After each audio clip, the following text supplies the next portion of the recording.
Bismillahirrahmanirrahim. Assalamualaikum warahmatullahi wabarakatuh. Saya Gita Puspita Ningrum dari kelompok 3 akan mempresentasikan makalah kaidah-kaidah fikih dengan tema kaidah inti Daru al-Mafasid wa Jalb al-Masolih. Pengertian kaidah Daru al-Mafasid wa Jalb al-Masolih. Kaidah inti Daru al-Mafasid wa Jalb al-Masolih artinya adalah meraih kemaslahatan dan menolak kemafsadatan atau kerusakan.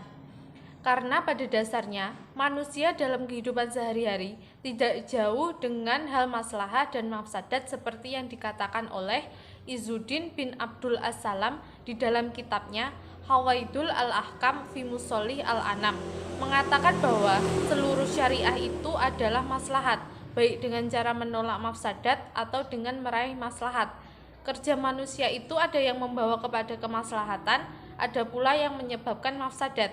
Seluruh maslahah itu diperintahkan oleh syariah dan seluruh mafsadat itu dilarang. Baik maslahat maupun mafsadat, ada yang untuk kepentingan duniawiyah dan ada juga yang untuk keduanya. Seluruh maslahat diperintahkan oleh syariat dan seluruh mafsadat dilarang oleh syariat. Setiap kemaslahatan memiliki tingkat-tingkat tertentu tentang kebaikan dan manfaatnya, serta pahalanya.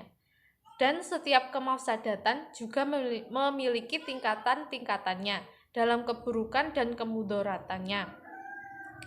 Kemaslahatan dapat dibagi menjadi 3, yaitu kemaslahatan dari wajibat, kemaslahatan dari mandubat, dan kemaslahatan dari mubahat atau tindakan yang jawas. Kaidah Daru al-Mafasid wa Jalb al-Masolih dilatar belakangi dengan penekanan Allah dalam peninggalan larangan lebih kuat daripada pelaksanaan perintahnya. Sebagaimana hadis Nabi SAW yang berbunyi, sungguh meninggalkan sejarah perkara yang dilarang Allah lebih utama daripada ibadah jin dan manusia. Hadis riwayat Abdul bin Ahmad dalam Kasyif al-Asrar.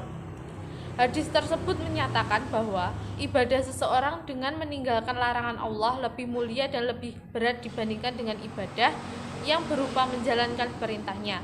Sebab meninggalkan maksiat memiliki tingkat kesulitan yang lebih tinggi dengan melawan dan memerangi hawa nafsu, dan terkadang banyak orang yang ibadah menjalankan perintahnya seperti sholat dan zakat namun tidak mendapat pahala. Karenanya, menjauhi perkara yang dilarang lebih ditekankan dibandingkan dengan menjalankan perintah Allah. Penerapan kaidah Daru al-Mafasid wa Jalb al-Masolih. Dalam syariat terdapat perbedaan mana yang harus didahulukan antara menolak kemafsadatan atau mengerjakan kemadharatan. Hal ini pada prinsipnya hanya berorientasi pada sulitnya mengetahui tingkat keunggulan masing-masing. Banyak manusia yang mengalami kebimbangan dan akhirnya mereka tidak mengerjakan kemaslahatan dan tidak memberantas kemafsadatan. Di antara contoh penerapan kaidah Daru al-Mafasid wa Jalb al-Masolih adalah kemurahan tidak melakukan sholat jamaah dan sholat Jumat sebab sakit. Kedua, kesunahan berkumur semaksimal mungkin atau mubalaghah saat berwudu kecuali bagi orang yang berpuasa maka makruh. Di antara kasus yang dikecualikan dari kaidah ini adalah 1. Orang yang tidak menemukan 2 alat bersuci, yaitu air dan debu, dan orang yang tidak menemukan pakaian sebagai penutup aurat, tetap diwajibkan sholat. 2. Berbohong adalah mafsadah yang hukumnya haram, namun dibolehkan bila kebohongan mendatangkan kemaslahatan yang jauh lebih besar daripada mafsadah kebohongan itu sendiri. Kebolehan berbohong ada pada 3 kesempatan. Pertama, berbohong dengan maksud untuk mendamaikan perselisihan di antara umat. Kedua, berbohong pada waktu perang. Dan ketiga, berbohong dengan tujuan untuk berdamai dengan istri.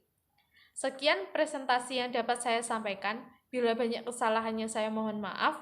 Wassalamualaikum warahmatullahi wabarakatuh.